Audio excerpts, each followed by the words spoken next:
Hello, and welcome to today's lesson, one of our final lessons for Algebra 1, Lesson 5.5, Solving a System of Linear Inequalities by Graphing. This is one of my favorite lessons, just because graphing inequalities is something interesting and new and kind of fun.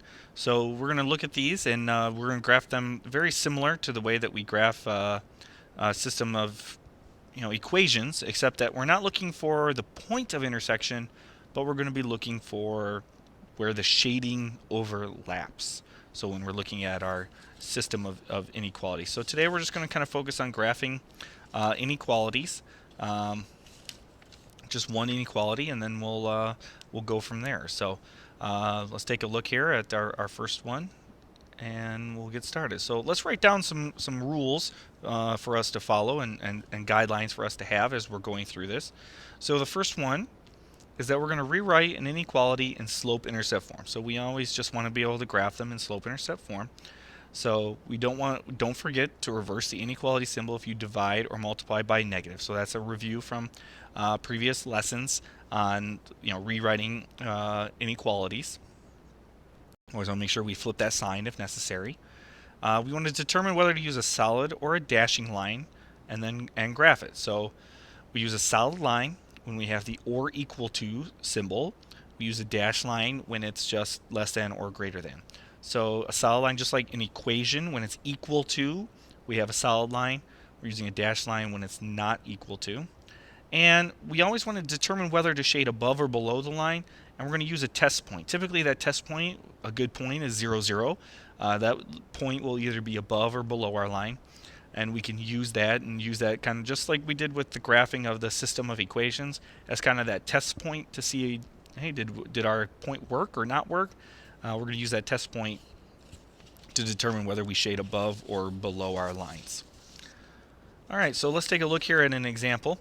So our first example is that we're going to rewrite the inequality in slope-intercept form. So we're looking at 2x plus 4y is greater than 16, and we need to rewrite this in slope-intercept form. So remember, slope-intercept form is y equals mx plus b, where m is the slope and b is the y-intercept, so I need to get y by itself, so I'm going to subtract the 2x from both sides, so I'm left with 4y greater than or equal to negative 2x plus 16. So I just slide that negative 2x in there in the front. I'm going to divide by 4, divide everything by 4. Now I'm dividing by a positive 4, so I don't need to flip my sign. So I'm just left with y is greater than or equal to negative 2 over 4 simplifies to negative 1/2 x, and 16 over 4 is 4. So negative 1/2 x plus 4. So I've rewritten my equation, my inequality, into slope-intercept form. So I would be ready to graph it at this time. But that's all we're going to look at for this one, is just make sure that we know how to rewrite it in slope-intercept form.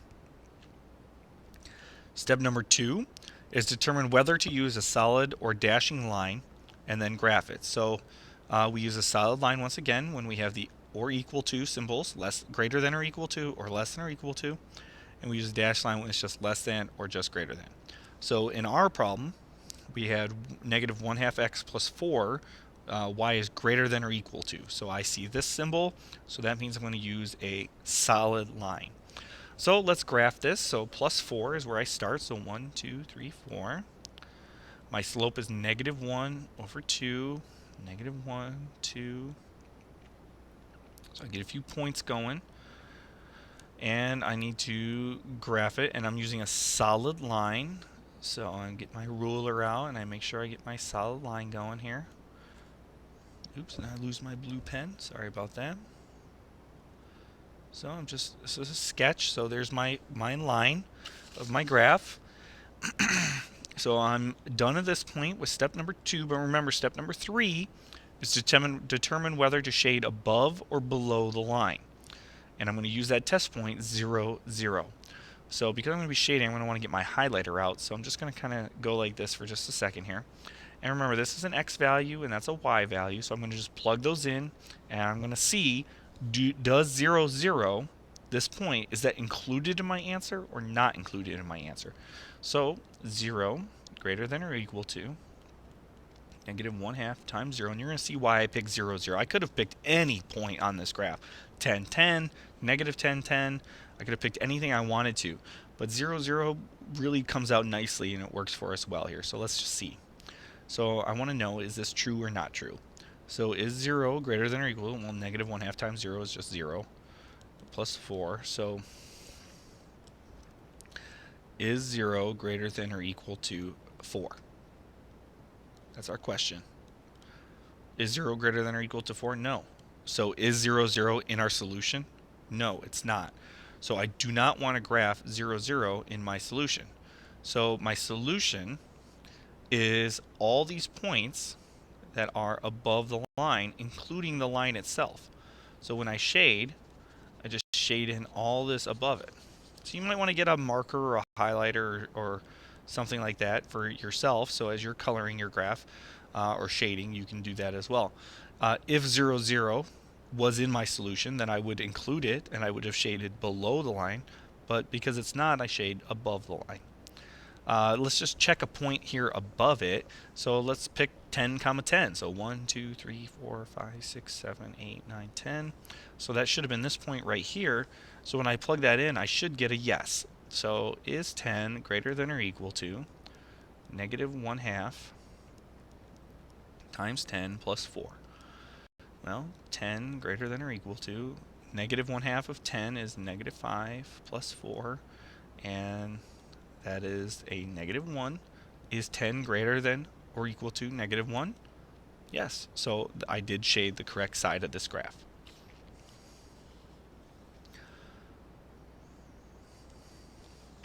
Let's take a look at another example. So example 2. And we want to graph this inequality and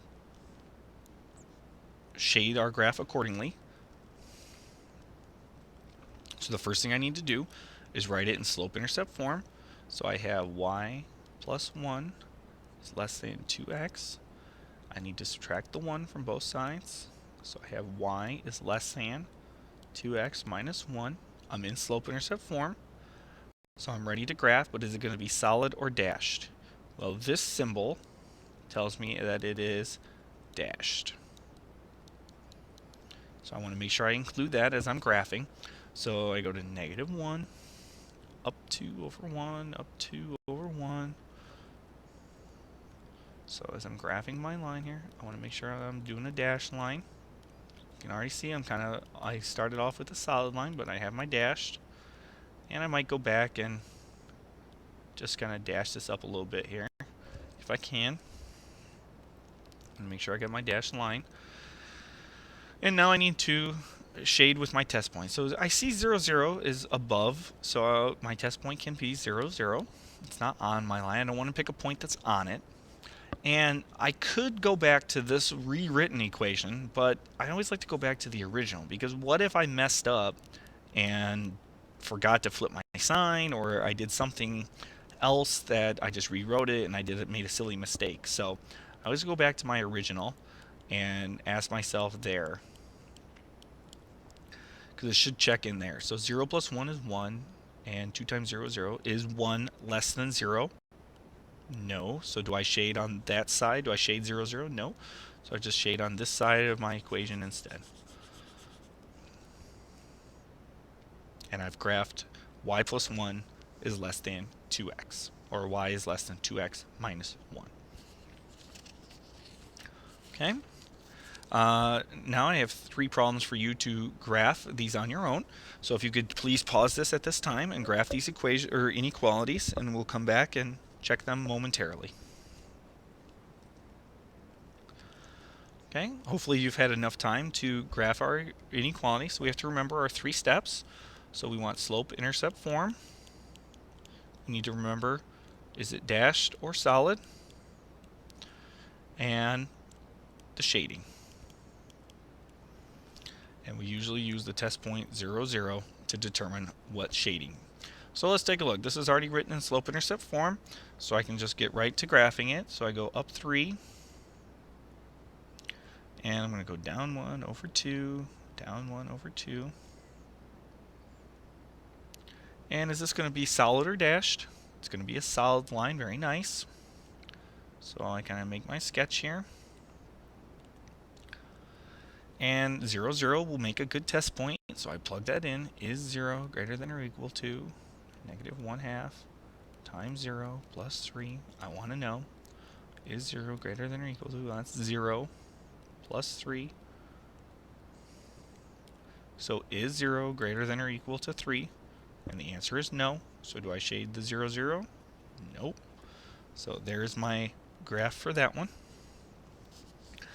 In number 2, I've got a little bit of work to do. I need to rewrite it in slope-intercept form. So I have 3x greater than, I'm going to subtract that 5x, so minus 5x plus 9. Divide everything by 3.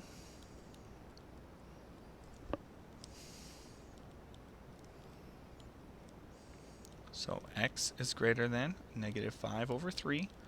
X plus 3. Now that's an equation I can graph, so I go up 3. I'm going to go down 5 over 3. 1, 2, 3, 4, 5. 1, 2, 3. Right, I always go in the opposite direction as well. So 1, 2, 3, 4, 5. 1, 2, 3. There are my points. Solid or dashed? Should be a dash.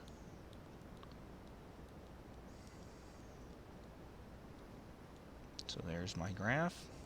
0, 0 will make a good test point. So when I come over here and I plug in 0 right there, and I plug in a 0, 5 times 0 is 0, 3 times 0 is 0. So is 0 greater than 9? The answer is no. So I do not shade 0, 0.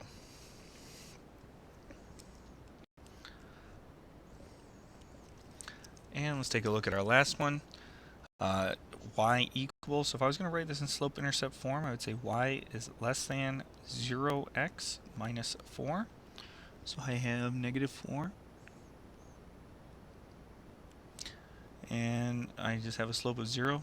Is it going to be shaded or dashed or solid? It'll be a dashed line.